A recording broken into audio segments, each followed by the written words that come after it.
Bonjour à tous, j'espère que vous allez bien. Je suis ravie de vous retrouver dans une nouvelle vidéo foire aux questions.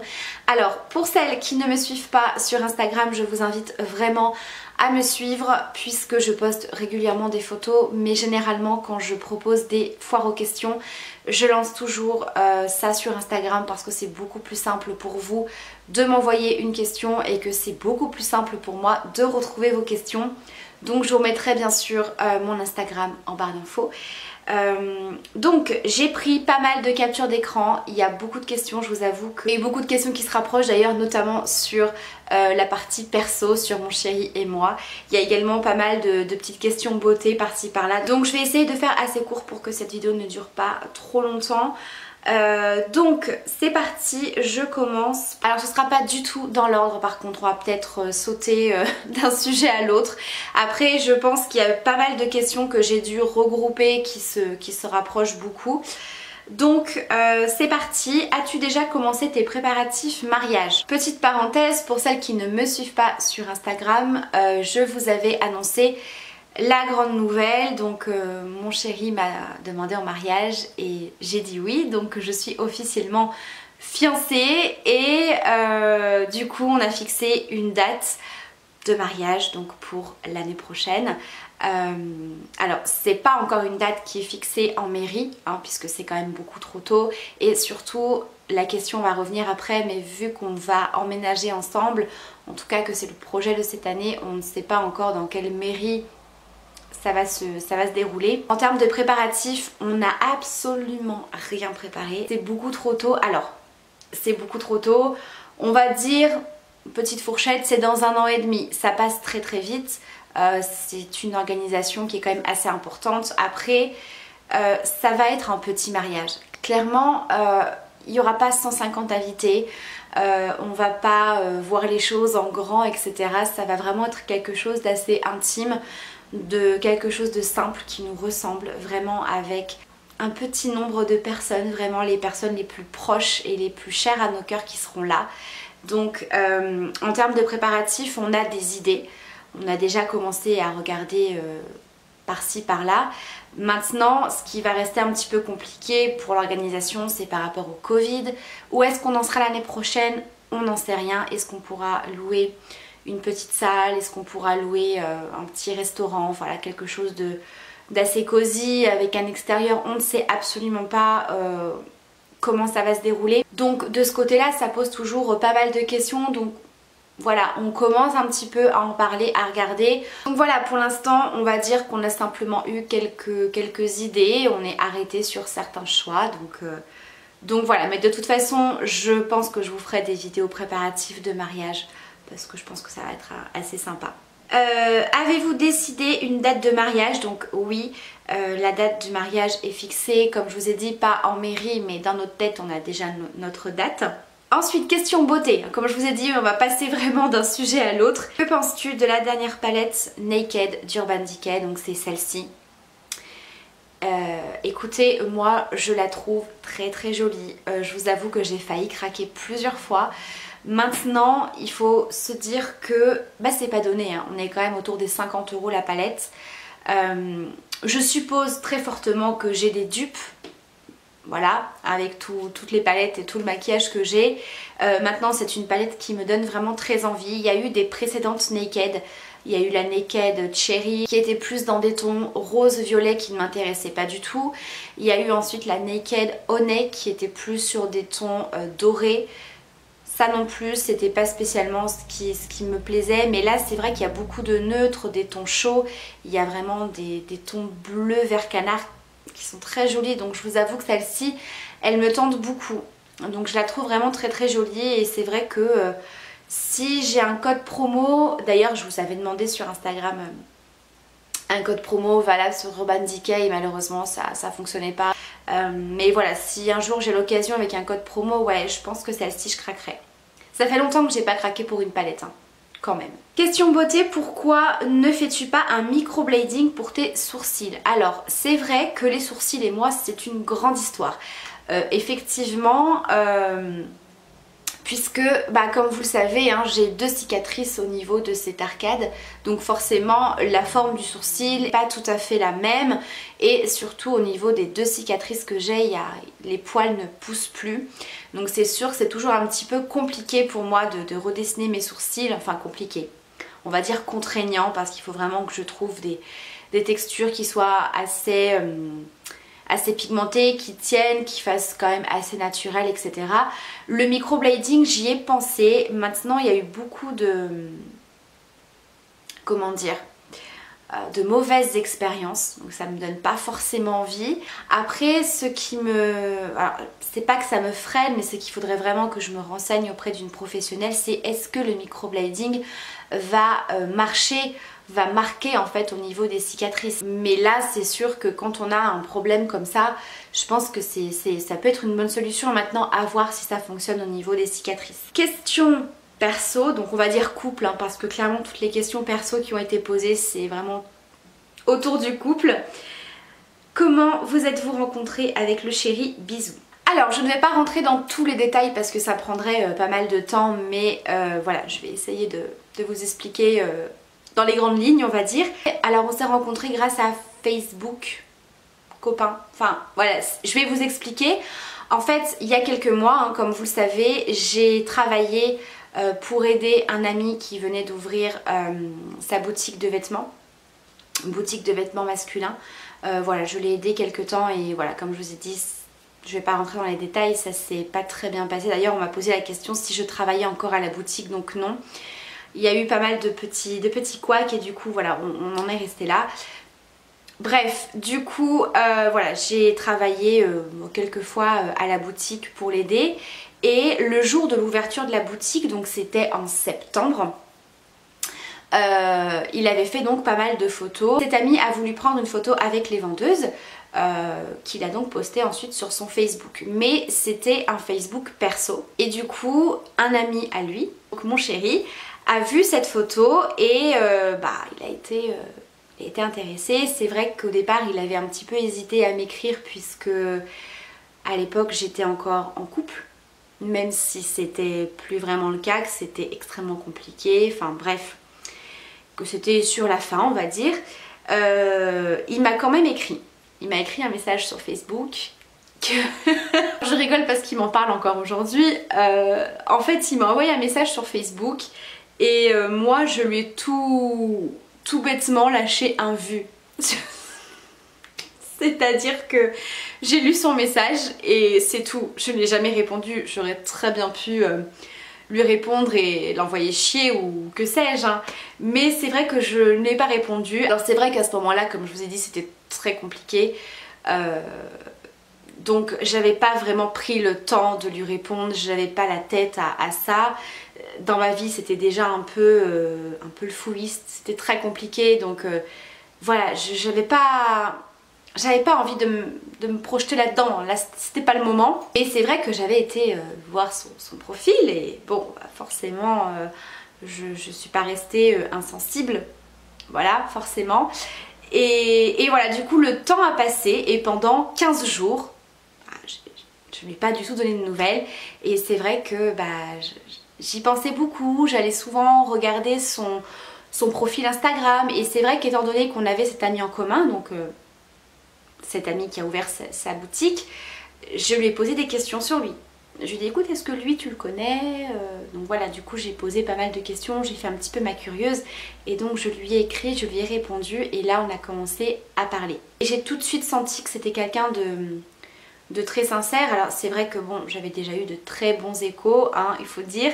Mais voilà, je sentais que c'était vraiment pas quelqu'un qui était là pour de la drague, qui était lourd, enfin bref. Et du coup on a beaucoup discuté. Il y a eu une petite période un petit peu compliquée parce que moi voilà, j'étais dans une situation un peu particulière et comme je vous ai dit compliquée, donc c'était pas forcément la bonne période.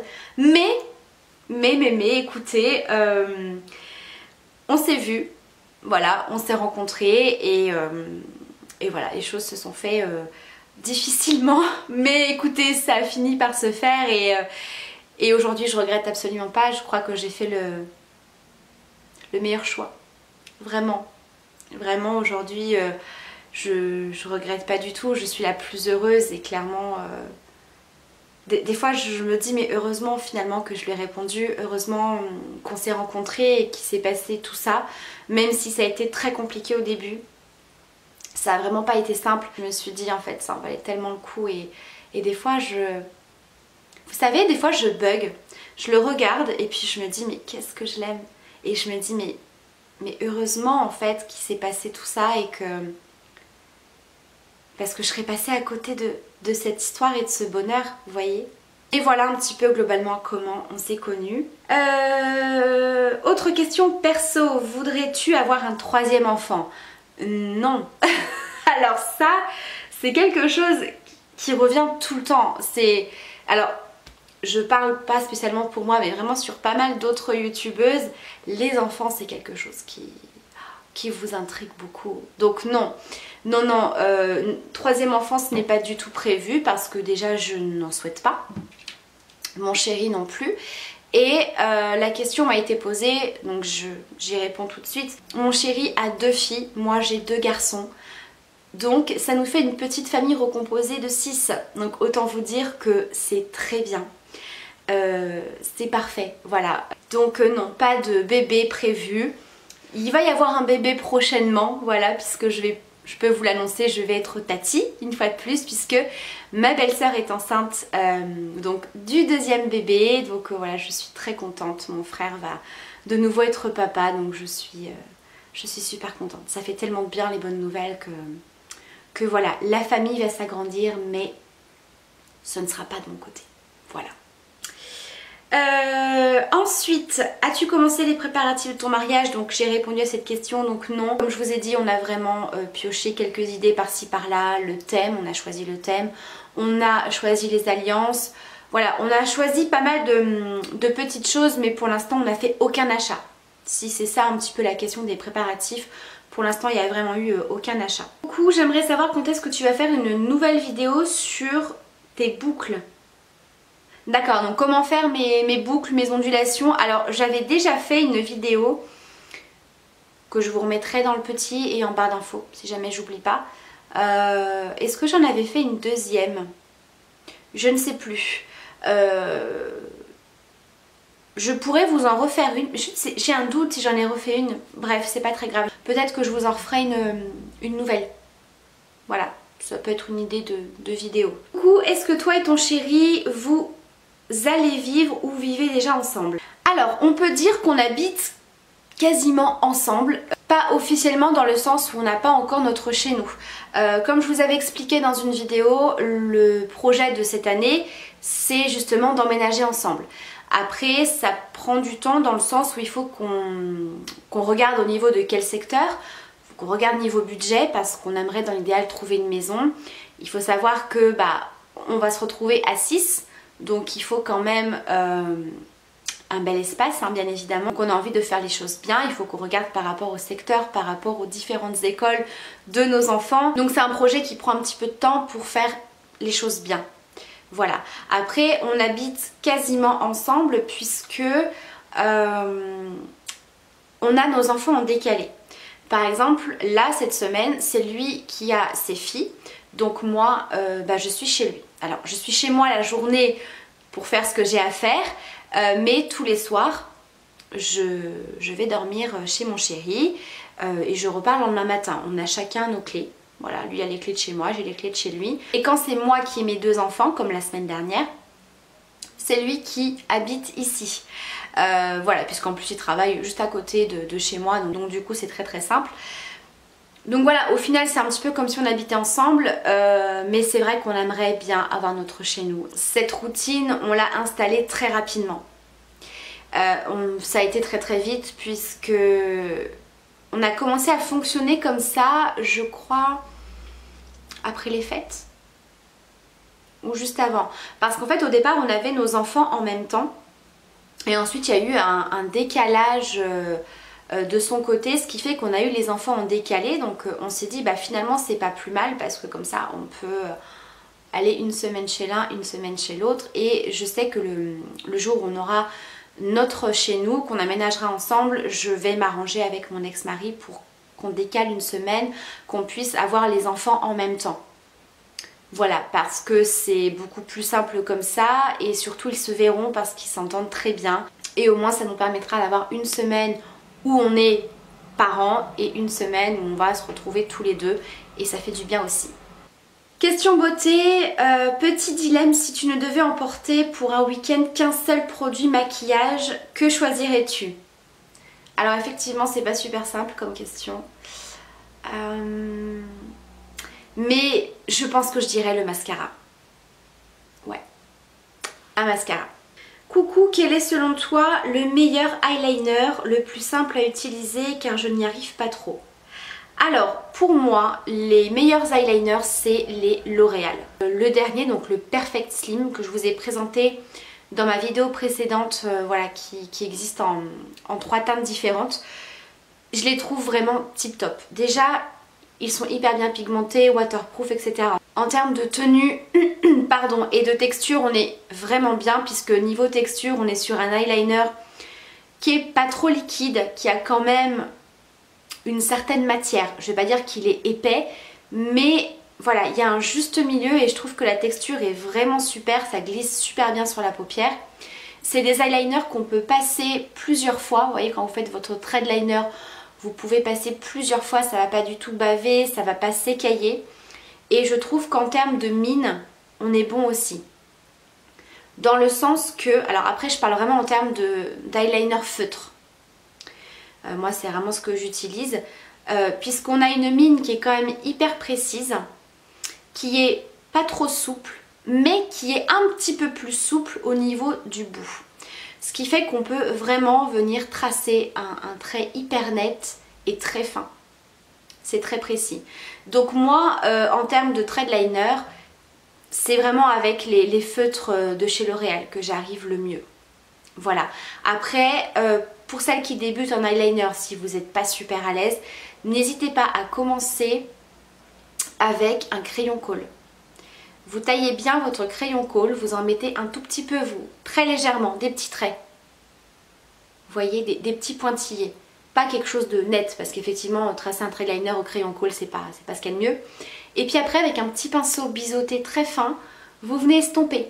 Et vous venez commencer à vous entraîner à faire votre thread liner. Après, la technique qui fonctionne aussi bien, c'est la technique du scotch. Voilà, vous prenez un bout de scotch, vous le mettez, voilà, vous le placez bien par rapport à votre sourcil et ensuite vous faites votre thread liner. Ça prend un petit peu plus de temps, mais au moins vous avez peu de chances de vous rater. Coucou, quelle est selon toi la meilleure marque de pinceau? Alors, j'ai pas testé toutes les marques de pinceaux. Maintenant, parmi tous les pinceaux que je possède, hein, parce que je les utilise très souvent, je les lave, etc. Moi, il y a 2 marques qui ressortent et que je trouve tip top. C'est la marque Sephora. La marque Sephora Pro. Cette gamme-ci de chez Sephora, elle est absolument géniale. Les pinceaux sont de super qualité. Ils ne bougent pas du tout. Ils gardent leur forme. Ils ne perdent pas leur poil. Ils sont vraiment très très bien. Ensuite, ce que je peux vous conseiller, surtout si vous voulez acheter des kits, parce que ça vous revient bien sûr beaucoup moins cher que d'acheter des pinceaux séparément, c'est les pinceaux de chez Zoeva. Moi j'avais acheté un kit chez Zoeva il y a quelques temps maintenant. Et franchement pareil, les pinceaux n'ont pas bougé. Donc c'est sûr qu'à l'achat ça reste un budget, les kits de pinceaux. Maintenant ça vous revient beaucoup moins cher que d'acheter des pinceaux individuels. Voilà, mais clairement la marque Sephora Pro et Zoeva pour moi c'est des très très bons pinceaux. On arrive aux 3 dernières questions. Alors, est-ce que tu as déjà choisi ta robe de mariée? Alors, non, j'ai pas du tout encore fait d'essayage.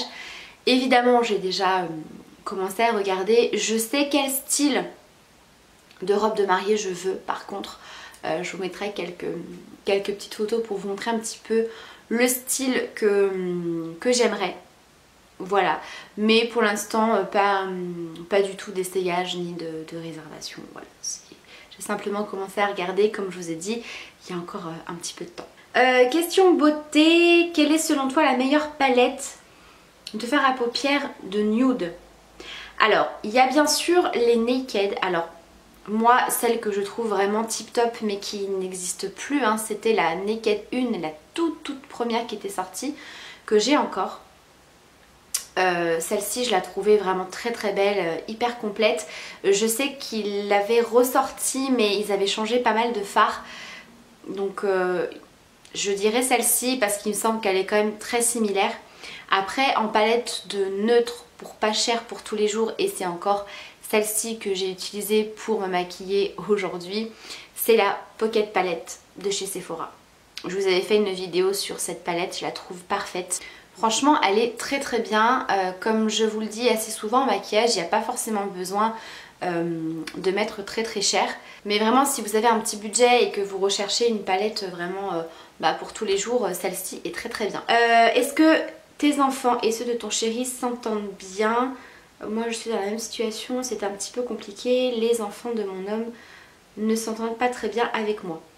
Alors oui, les enfants s'entendent très bien. Alors c'est vrai que Nathan, qui est plus grand, qui a eu 13 ans, bon, il est plus dans la période ado, donc il va aimer être un petit peu tout seul. Mais voilà, là il y a eu son anniversaire ce week-end, ils ont très bien joué tous ensemble. Mais c'est vrai qu'au bout d'un moment, il a besoin de se retrouver tout seul. Après, pour Gabriel et les deux filles de mon chéri, on est sur des tranches d'âge qui se suivent un petit peu. Ça se passe super bien. Voilà, vraiment, il n'y a pas de souci de ce côté-là. Après, moi, j'ai la chance de bien m'entendre avec mes belles-filles.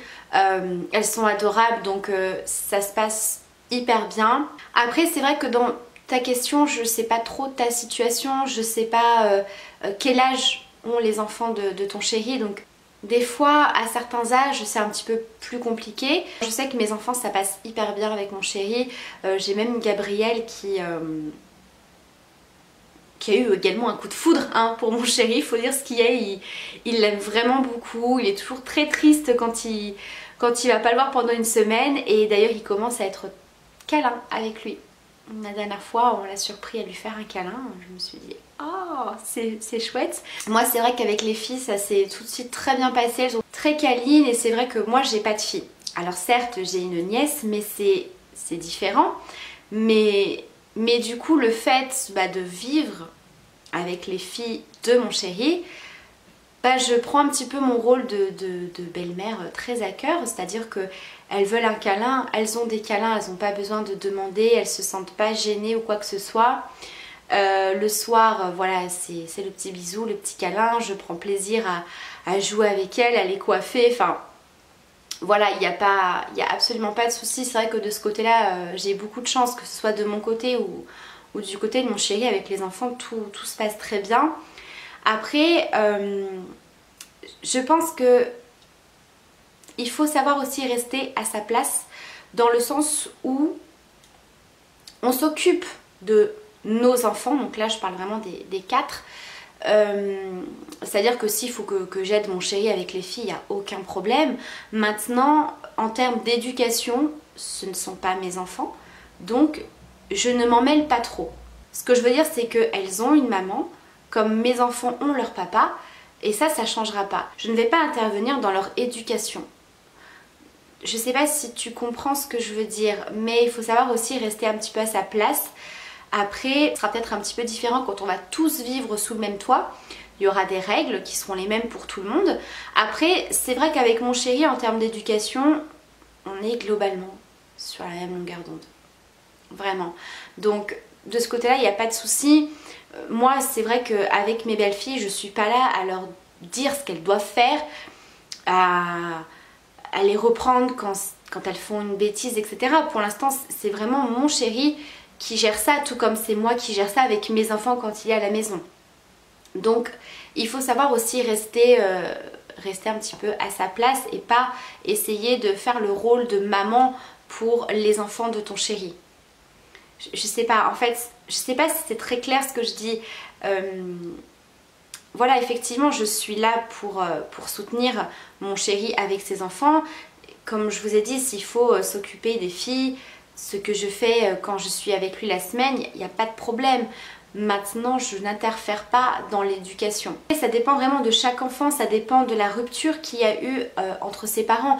Moi, je sais qu'avec mon ex-mari, on a eu une rupture, je vais pas dire parfaite, mais quasi parfaite. Parce que nous, vraiment, on s'est séparés parce que, comme je vous ai dit, il n'y avait plus d'amour entre nous, on ne s'aimait plus. Donc on s'est séparés en très bons termes et nous on s'est toujours dit, et c'est toujours le cas, le principal c'est vraiment le bien-être des enfants. On les a préservés un maximum et du coup je pense que ça les a aidés. Et le fait de voir que leur papa et moi on s'entend très très bien, même s'il y a des petits désaccords des fois, mais c'est vraiment pas grand chose, je pense que ça aide aussi les enfants à mieux vivre la séparation de leurs parents. Je pense que ça joue beaucoup parce que forcément si on est dans une rupture où il y a beaucoup de cris, qu'il y a toujours de l'animosité entre les parents, c'est pas évident et des fois les enfants peuvent prendre parti de l'un ou l'autre et ça peut créer des conflits avec le beau papa ou la belle maman, enfin il y a plein de choses comme ça, donc il faut essayer de voir ce qu'il y a comme problème et surtout de communiquer avec les enfants. C'est hyper important parce que c'est un chamboulement pour eux. La rupture de leurs parents, c'est quelque chose qui n'est pas évident, même si c'est fait en bons termes. C'est pas quelque chose de facile à vivre pour eux. Et c'est vrai que dans une séparation, on peut avoir tendance un petit peu à oublier les enfants et ce qu'ils ressentent, donc il faut vraiment être dans le dialogue. Et je pense que c'est pareil quand on a un nouveau chéri ou une nouvelle chérie qui a déjà des enfants. Voilà, il faut essayer vraiment de les préserver. Voilà, et de passer du temps avec eux. Il ne faut pas que les enfants sentent qu'il y a un intrus, qu'il y a un nouveau et qu'on prend leur place et que ça va être différent. Après, une fois de plus, je ne sais pas trop ta situation. Mais ouais, il y a la communication, c'est très important.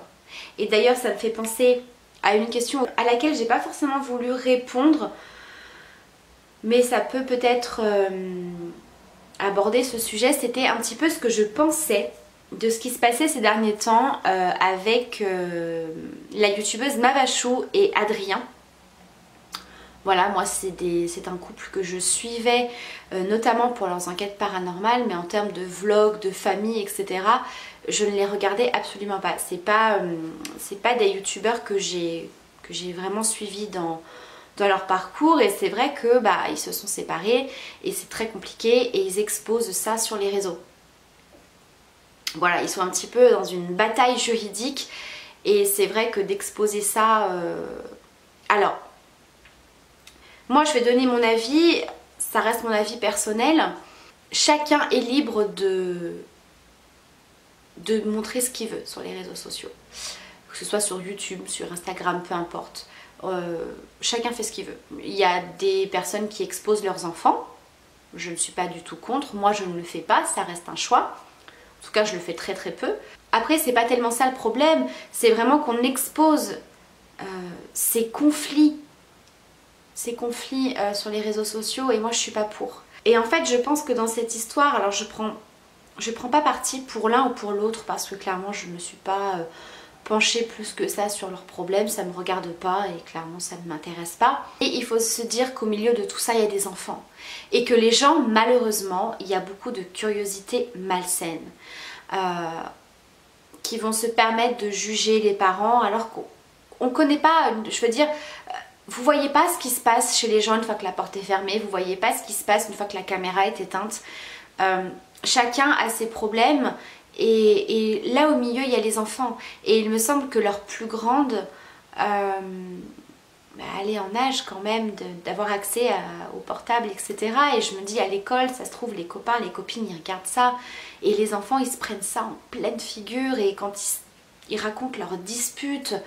à hurler dehors devant tout le monde, devant l'école. Enfin, quand j'ai vu leur story, je me suis dit mais non quoi. Alors est-ce que c'est pour faire un peu le buzz?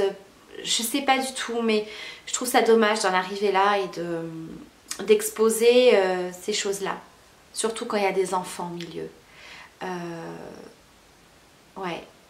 je pense que, enfin, pour moi, il y a une limite en fait sur les réseaux. Et les enfants n'ont pas à subir ça. Déjà, les enfants, c'est compliqué pour eux la séparation de leurs parents. Encore plus quand c'est une séparation qui est compliquée, qui est dans le conflit. Voilà, mais là, en plus de ça, rajouter toute cette haine et cette colère entre eux sur les réseaux, ouais, pour moi, ça se fait pas trop. Donc c'est pour ça que les enfants, il faut vraiment les préserver dans chaque séparation et dans chaque nouvelle relation en fait. Voilà, c'est tout. Je sais pas si j'ai été très claire dans tout ce que j'ai raconté, donc je sais pas si ça a pu t'aider, mais la communication. Il faut pas hésiter à parler avec eux. Même toi, toute seule, tu peux très bien en parler avec eux et leur demander ce qui ne va pas, quelles sont leurs questions, leurs craintes, ce qui ne va pas pour régler le problème. Après, vous pouvez très bien vous mettre tous ensemble avec ton compagnon autour d'une table et vraiment dire les choses qui ne vont pas et essayer d'arranger ça et de trouver un équilibre. Voilà, là pour l'instant les enfants ont une routine qui va être complètement modifiée quand on va tous vivre ensemble sous le même toit. C'est pour ça qu'il faut vraiment faire les choses bien. Voilà, là les enfants sont au courant évidemment qu'il y a ce projet mariage, mais ils sont également au courant que cette année le projet c'est de vivre tous ensemble et que ça va être différent de la routine qu'il y a de maintenant. Donc en fait, dans une famille recomposée, il faut que chacun trouve sa place. Chacun, que ce soit toi, ton compagnon et chacun des enfants. Voilà, donc c'est pour ça qu'il faut beaucoup en parler avec eux. Et après, ça va être une routine, un rythme à prendre pour eux. Mais il faut vraiment la communication avec les enfants parce que des fois, quand quelque chose les travaille, des fois c'est quelque chose qui peuvent nous sembler anodin, mais qui au fond d'eux les travaille. Il faut aller creuser un petit peu et beaucoup discuter et pas s'énerver. Je sais que des fois on est plus trop patient. Oui, moi je sais que là je rentre dans l'adolescence avec Nathan, donc je peux vous dire qu'il y a des fois c'est un peu plus pas on va dire. Mais voilà, chaque enfant est différent. Il faut prendre le temps de communiquer tout ça. Voilà, et de pas trop les brusquer. Je sais pas si ça aura pu t'aider. Voilà, et bien écoutez, on va en terminer là. Parce que clairement la carte est pleine. J'ai dû parler un bon moment, hein. Donc j'espère que vous avez prévu le café pour cette foire aux questions. Donc voilà, j'espère que cette vidéo vous aura plu. Je vous embrasse bien sûr très très fort. Prenez bien soin de vous et à très bientôt pour la prochaine vidéo. Bye!